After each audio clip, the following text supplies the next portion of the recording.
rhythmic clatter of the subway echoed through the dimly lit car as I sat, engrossed in my book.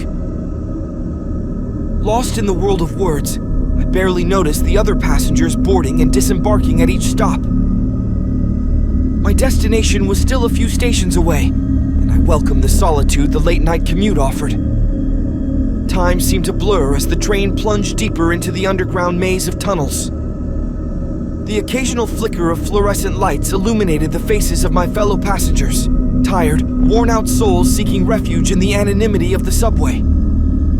As the train pulled into a station, I glanced up from my book, realizing that it wasn't my stop. I had become so absorbed in my reading that I had missed it entirely. Panicking, I rushed to my feet and hurried to the exit. But as I reached the platform, the door slid shut with a pneumatic hiss, and the train began to move again. My heart raced as I watched my intended station fade into the distance. The rhythmic clatter of the wheels on the tracks seemed louder now, and the dimly lit car felt strangely deserted. I glanced around, my anxiety deepening as I realized that the other passengers had vanished. Frantically, I pressed the intercom button, but there was no response. The train continued its relentless journey, hurtling through the tunnels with no sign of stopping. I checked my watch. It was well past midnight, and I had no idea where I was headed. As the minutes turned into hours, I became increasingly desperate. I tried to call for help on my phone, but there was no signal. I was trapped in this metal tomb, hurtling toward an unknown destination. I tried to remain calm, convincing myself that there must be a way out. I searched for emergency exits or windows that could be smashed, but the car was sealed shut. The only way forward was to stay on the train and hope it would eventually return to my station. Time lost all meaning as I continued on this eerie, endless journey. The dim lights in the car flickered ominously, casting eerie shadows on the worn seats. I could hear my own breath echoing in the silence, the sound becoming increasingly unnerving. Then, at last, the train slowed, and the overhead announcement crackled to life. "This is the final stop. All passengers, please disembark." Relief washed over me as I gathered my belongings and stepped onto the platform. But the sense of dread returned as I looked around. The station was unlike any I had ever seen. The walls were streaked with grime, and the air was thick with an acrid metallic smell. I approached the platform's edge, searching for signs or directions, but there were none. The only path led down a dark, narrow corridor. The flickering lights overhead cast eerie, dancing shadows along the walls. As I ventured deeper into the tunnel, the air grew colder, and an unsettling feeling gnawed at the pit of my stomach.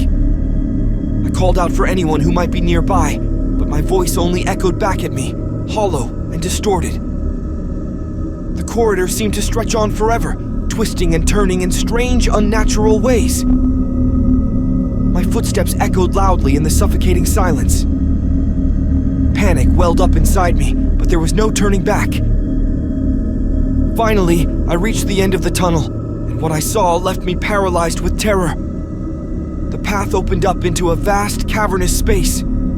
The ceiling stretched impossibly high, disappearing into darkness, and the walls were lined with rows upon rows of subway cars, all identical to the one I had been on. In the center of the cavern, I saw a figure, a grotesque, shadowy silhouette that seemed to flicker and distort. It beckoned me closer with a skeletal hand, its voice a haunting whisper that reverberated through the chamber. I tried to flee, but my feet refused to move. I was drawn inexorably toward the figure, my body no longer under my control. As I reached the edge of the platform, I saw my reflection in the glass of the subway car. My face was pale and gaunt, my eyes empty and lifeless. I realized with horror that I was no longer alive. The figure in the cavern was death itself, and it had come to claim me. With a final, agonizing scream that echoed through the endless subway tunnels, I was consumed by the darkness. The world faded away, leaving me trapped in an eternal abyss. And so, dear reader, my tale comes to an end, as I remain forever lost in the depths of the subway, the train to nowhere, where time has no meaning, and there is no escape from the relentless grasp of death.